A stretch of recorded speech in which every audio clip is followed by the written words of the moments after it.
soldiers of the 71st Separate Jaeger Air Assault Brigade successfully captured Russian servicemen during an enemy assault in the Vchan sector. The brigade's press service shared a corresponding photo on Facebook. During the attack, 6 Russian soldiers attempting to land near the defense forces' positions were captured. Meanwhile, one of the brigade's soldiers destroyed an enemy armored personnel carrier with a grenade launcher.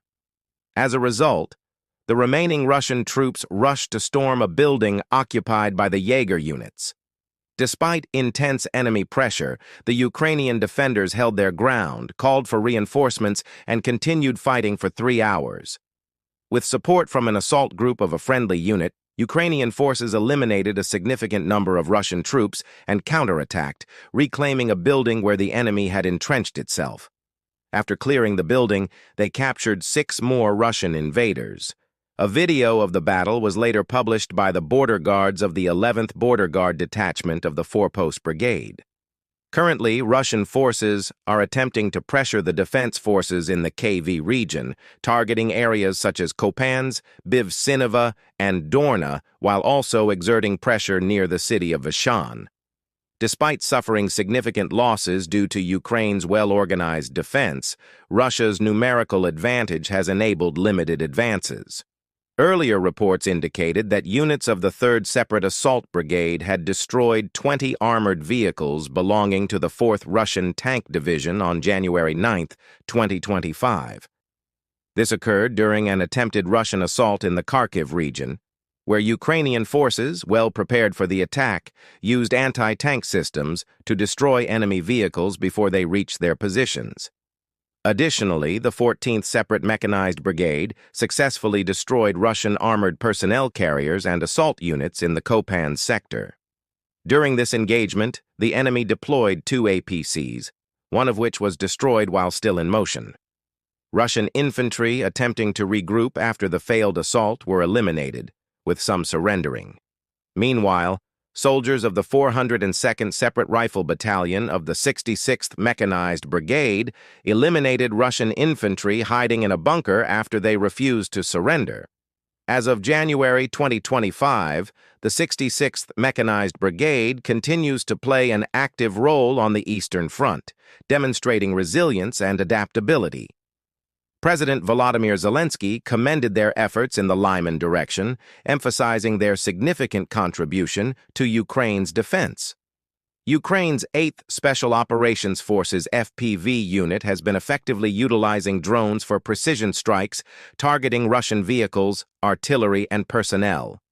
The widespread adoption of drones has enhanced Ukraine's battlefield strategy, serving reconnaissance, precision strike, and psychological warfare roles.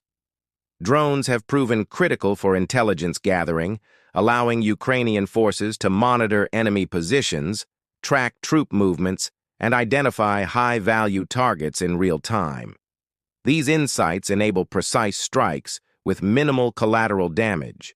Commercial drones, often modified for military use, have been instrumental in targeting Russian artillery, command centers, and supply depots. Beyond their tactical impact, drones have disrupted Russian logistics and created a persistent psychological threat, forcing Russian forces to divert resources toward counter-drone measures. This shift in battlefield dynamics has provided Ukrainian troops with a strategic advantage. The Ukrainian General Staff reported successful strikes on Russian radar systems in the Belgorod region. Targets included an S-400 radar station of the 568th SAM Regiment, which was disabled, and a radar unit of the 336th Signal Regiment, which sustained damage. Meanwhile, Russian state media continues to promote claims that Russia possesses the world's best air defense system, despite evidence of successful Ukrainian drone strikes deep behind enemy lines. U.S. President Joe Biden admitted that he feared an assassination attempt during his 2023 visit to Kyiv, not by Putin but by Ukrainian radicals linked to Russia. He stated that while he did not believe Putin would dare target an American president, he was concerned about rogue elements within Ukraine working with Russia.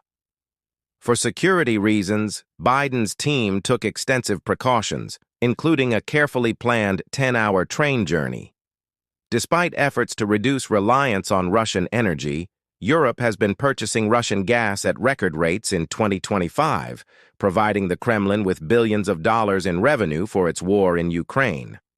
Data from commodities intelligence firm Kpler, analyzed by Politico, reveals that in the first 15 days of 2025, the EU's 27 countries imported 8,373 metric tons of liquefied natural gas, LNG, from Russia, a record high compared to the same period in 2024.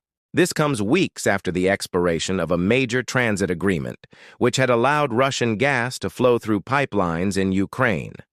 Kyiv refused to renew the deal, pressuring European countries to turn to LNG delivered by Russian tankers instead.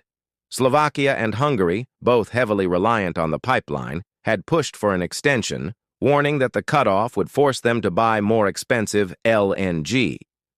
Slovak Prime Minister Robert Fico, known for his Kremlin-friendly stance, has even threatened to cut off electricity to Ukraine and reduce support for Ukrainian refugees if Kyiv does not allow gas transit to resume. Despite the EU's stated commitment to phasing out Russian energy, the continued high demand for LNG has raised concerns that Western nations are not doing enough to curb Moscow's war funding. European Commission spokesperson Anna-Kaisa Itkonen acknowledged the issue, stating that the EU plans to release a roadmap for ending Russian energy imports by late February.